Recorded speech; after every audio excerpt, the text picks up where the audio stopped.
Hop. Je vous entends, je vous vois.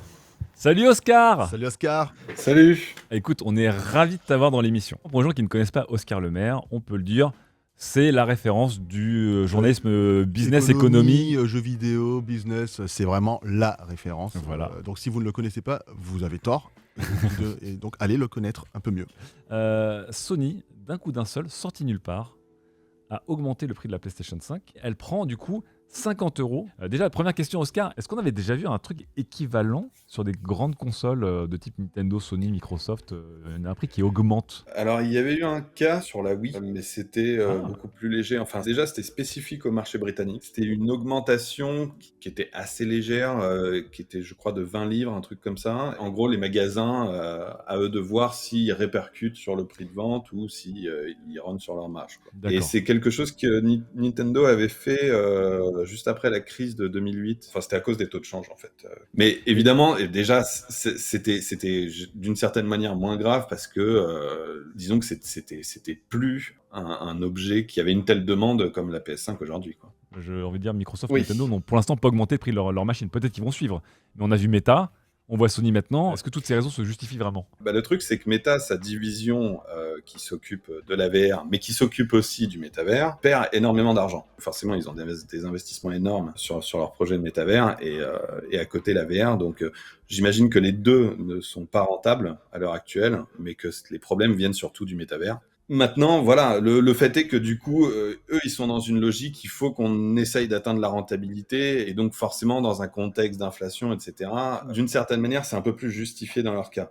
Sony, Sony, c'est pas du tout le même problème. Ils se font énormément d'argent. Enfin, ils ont jamais gagné autant d'argent qu'actuellement. Sur la dernière année fiscale, ils ont fait 2,5 milliards d'euros de bénéfices pour l'activité jeux vidéo uniquement. Enfin, ça va, ils ont énormément de marge. C'est-à-dire que même si, moi je saurais pas dire hein, sur les questions de l'inflation, des coûts des composants, etc., à quel point ça les touche vraiment, mais même si c'est le cas, ils pourraient largement encaisser tout en gagnant encore énormément d'argent. Faut avoir conscience qu'ils gagnent beaucoup plus d'argent qu'à l'époque de la PS2, par exemple. Est-ce que du coup ce serait lié à un simple effet offre-demande? Et surtout que là on a eu des exemples concrets du fait que des PlayStation se vendaient comme des petits pains quand c'était un petit peu plus cher, voire même quand c'était beaucoup plus cher. Donc du coup est-ce que Sony s'est pas dit franchement en vrai ça passe? Faut bien comprendre que quand une nouvelle console sort, c'est normal qu'il y ait une situation de pénurie, c'est normal qu'à chaque fois le constructeur ait du mal à répondre à la demande, mais en général ça dure juste 3-4 mois et Ouais. après ça va mieux. Là, ça fait 2 ans, là. Là, voilà, ça fait 2 ans que ça dure, ça fait 2 ans qu'il y a tous ces problèmes, et forcément qu'ils ont dû se poser la question, ils ont dû se dire c'est con parce que on pourrait facilement la vendre plus cher. Je pense qu'il y a vraiment une problématique sur l'image de marque. Eux, ils ont cette opportunité-là de simplement pour se faire plus d'argent. Encore une fois, c'est pas un vrai besoin, quoi. Faut pas oublier ça aussi, c'est que les consoles, historiquement, particulièrement chez Sony, c'est pas un problème de vendre les consoles à perte. C'est un truc qui arrivait régulièrement. Et là, en l'occurrence, la PS5 n'était plus vendue à perte. Elle l'a été pendant quelques mois au début de sa carrière, mais elle n'est plus vendue à perte. Donc, même s'ils recommençaient à la vendre à perte, ce serait totalement acceptable, quoi. Ça mettrait pas du tout à mal leur modèle économique qui repose surtout sur la vente de jeux, de services, des abonnements, etc. Forcément, ils voient cette fameuse loi de l'offre et de la demande et ils se disent qu'il y a une opportunité de gagner plus d'argent simplement là-dessus, mais il y a la question de l'image de marque derrière. Et je pense que là, en fait, c'est plus le contexte de l'inflation générale sert plus de prétexte pour pouvoir se dire regardez, on augmente les prix, mais c'est normal, tout le monde le fait, quoi. Il faut voir avec l'opposition avec Microsoft. Et typiquement, Microsoft, depuis le lancement catastrophique de la Xbox One, eux, ils se sont lancés dans une stratégie qui consiste justement à faire très attention à l'image de marque, à bien se faire voir, à prendre toujours des bonnes décisions dans l'intérêt des joueurs, Ouais. pour toujours passer effectivement pour les good guys, particulièrement en comparaison de Sony. C'est pour ça notamment qu'ils ont poussé la rétrocompatibilité à un moment où Sony avait totalement mis ça de côté.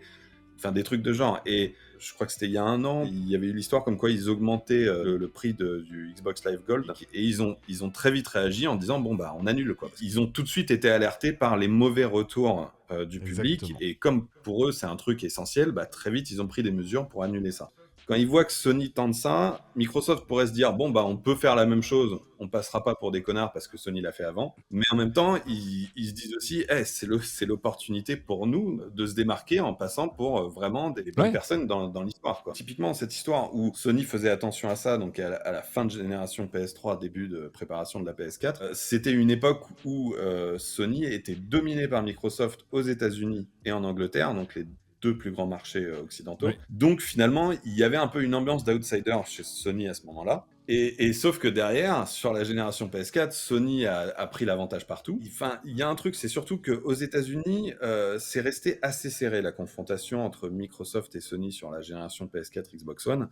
Et d'ailleurs, ça continue aujourd'hui entre PS5 et Xbox Series, mais la confrontation reste assez serrée entre les deux. Alors qu'en Europe, il y a vraiment un côté Sony est intouchable là-bas. Là, en France, en Allemagne, en Espagne, enfin, il y a vraiment une vision où Microsoft a aucune chance quoi qu'il arrive. Et évidemment, c'est pareil au Japon. Donc c'est aussi ça qui est intéressant dans cette histoire de hausse de prix, c'est que ils tentent le truc en Europe, au Japon, mais pas aux États-Unis, là où la confrontation est plus serrée avec Microsoft. Il y a aussi à prendre en compte l'histoire des taux de change, qui aussi a son importance et ce qui rend assez logique le fait de ne pas augmenter le prix aux États-Unis, mais de l'augmenter en Europe, c'est que le taux de change euro-dollar, il est devenu, enfin, on est quasiment à la parité là. Là, pour les sociétés japonaises, la situation actuelle fait que vendre en dollars rapporte beaucoup plus d'argent qu'avant. Par exemple, pour Nintendo, Nintendo actuellement profite beaucoup des taux de change actuels parce que comme ils vendent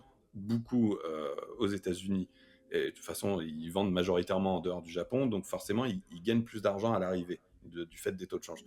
Sony, c'est un peu moins vrai parce que là où Nintendo, leur studio de développement, l'essentiel de leur studio de développement est basé au Japon, donc ça veut dire que leur coût en termes de salaire se fait essentiellement au Japon. Sony, à l'inverse, enfin, côté jeux vidéo, ils ont énormément de studios en Amérique et en Europe. Donc, ça veut dire que les coûts augmentent pour eux. C'est-à-dire les bénéfices des ventes augmentent, mais les coûts augmentent. Enfin, on va dire que ça s'équilibre un peu. Maintenant, encore une fois, moi, je reviens sur ce que je disais à la base. C'est-à-dire que quoi qu'il arrive, même si tu peux trouver des bonnes excuses pour Sony, le fait est là qu'à l'arrivée, Sony gagne de l'argent comme ils n'en ont jamais gagné auparavant. J'avais fait ce calcul, c'est une augmentation de 50 €. On va retirer la TVA, donc on arrive à 40 €. C'est probablement moins parce qu'il faut prendre aussi en compte la marge distributeur. Imaginons que ça représente sur l'année qui vient 10 millions de PS5. Ça fait quand même 400 millions en plus. Comme je disais tout à l'heure, ils prévoient 1,8 milliard de bénéfices sur l'année. Ils arrivent finalement à 1,4 milliard. Ce serait très loin de la catastrophe. Ils pourraient très bien s'en passer de cette hausse, quoi. C'est vraiment pas un impératif pour eux, c'est vraiment une volonté d'optimiser les profits. Donc sur le point PS5 pour finir, pour toi Oscar, c'est clairement de l'opportunisme. Voilà, ils auraient pu passer outre, et j'ajouterais que c'est aussi dans la continuité assez logique d'une tendance, typiquement à l'époque de la première PlayStation et même de la PS2, il y avait vraiment une logique de baisser régulièrement le prix des consoles. On le faisait, et c'est pas grave si on perdait de l'argent parce que on se rattrape sur les jeux. Et ce truc-là, ça s'est changé sur la génération PS3 en fait. Ça a été particulièrement appliqué sur la génération PS4. Cette logique de essayer de baisser le prix au maximum n'est plus du tout là. Et là, on a carrément passé un cap où ils se disent bon bah vas-y, on augmente le prix carrément quoi.